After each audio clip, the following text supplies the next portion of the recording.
हमारी सबसे बड़ी गलती क्या हुई है कि जो चीज उसको अमेरिका में मिलती है, पेरिस में मिलती है, जर्मनी में मिलती है, वो हम हिंदुस्तान में परोसने जाते हैं। नहीं करना चाहिए।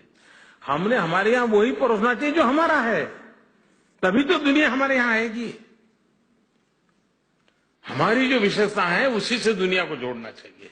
लेकिन हमारी विशेषताओं को साथ हम तब जोड़ पाएंगे जब हम अपनी विशेषताओं पर गर्व करें। हम नहीं करते गर्व जी। हमें लगता है यार, मुझे याद है मैं अमेरिकन सरकार के एक निमंत्रण पे एक बार गया था, तो मैंने उनको मेरी आइटनरी में लिखा था। मैंने पूछा कि अमेरिका के जो कोई सबसे पुरानी चीज है मुझे देखनी है, मुझे दिखाइए। तो उन्होंने मुझे क्या दिया, मुझे पेंसिल्वेनिया ले गए और वहां वॉशिंगटन के जमाने का एक बेल है, वो घंट दिखाया मुझे। बोलिए हमारा सबसे पुराना। अब मेरा यहां आप आइए, आप अजंता एलोरा देखिए, आप कोणार्क का सूर्य मंदिर देखिए, हजारों साल पुरानी चीजें क्या हमारे पास नहीं है जी दुनिया को। मैं गुजरात में पैदा हुआ, गुजरात में रहा। वहां एक डॉक्टर हरिभाई गोदानी करके थे, स्वयं तो प्रोफेशनली डॉक्टर थे, लेकिन आर्कियोलॉजी में उनकी बड़ी रुचि थी। आयु भी बहुत हो गई थी, लेकिन वो कह रहे थे उस जमाने में ये सारी गाड़ियां तो थी नहीं, फियाट गाड़ी और एम्बेसडर सरकारी गाड़ी थी, फियाट गाड़ी नागरिकों की गाड़ी थी, पहचान हो गई थी। एम्बेसडर जानते थे मतलब सरकार जा रही है फियाट है तो बोले कोई भला इंसान जा रहा है, ऐसी सोच थी। तो उनके पास एक फियाट कार थी। वो मुझे कह रहे थे, मैं उनके पास कभी कभी जाया करता था, ऐसे ही कुछ सीखने को मिले, समझने को मिले। बोले मैंने 20 फियाट गाड़ियां बर्बाद की मेरे कैरियर में, जो भी कमाता था। क्यों? तो बोले मैं जंगलों में चला जाता था, कच्चे रास्तों पे चला जाता था, और कहीं कोई मूर्ति हो, पत्थर हो, कोई पुराना पुरातत्व का कोई खंडहर पड़ा हो तो वहां चला जाता था। एक व्यक्ति का इंडिविजुअल कलेक्शन शायद किसी सरकार से बड़ा था। उन्होंने मुझे एक दिन एक स्लाइड दिखाई, मैं हैरान था। वो स्लाइड पत्थर की एक मूर्ति की स्लाइड थी। 800 साल पुरानी वो मूर्ति थी, कार्बन रेटिंग हुआ था, और उसमें एक गर्भवती महिला का, प्रेग्नेंट विमेन का एक मूर्ति थी, और आधे पार्ट में उसके पेट को काट करके मूर्ति बनाई गई थी, और पेट काट करके बच्चा पेट में किस रूप में है,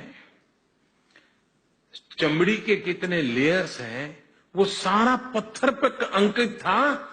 800 साल पहले पत्थर तराशने वाले को पता था कि गर्भ के अंदर बच्चा कैसे पोजीशन में होता है, चमड़ी के लेयर कितने होते हैं।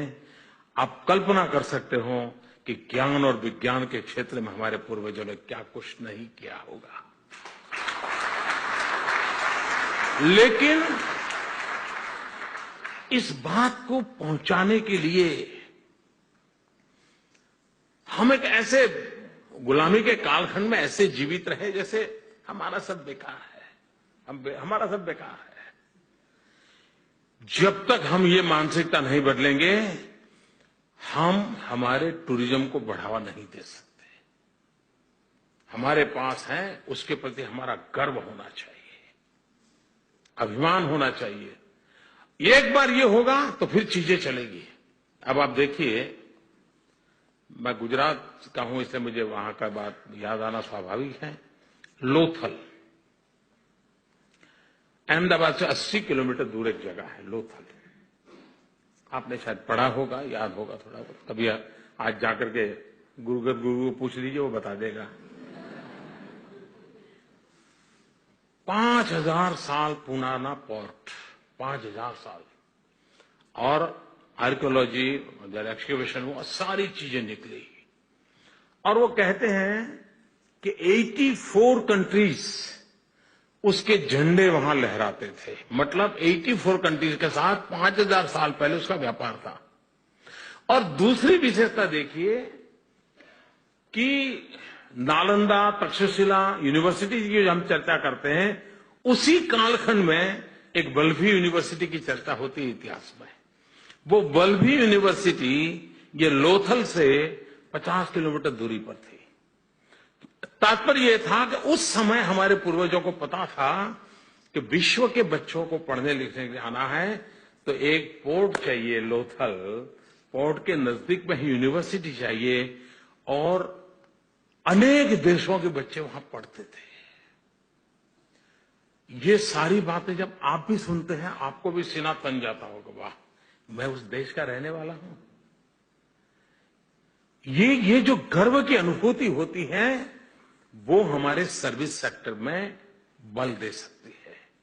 और ये काम हिंदुस्तान का नागरिक जितना करेगा, उससे ज्यादा हिंदुस्तान से बाहर गया हुआ करेगा।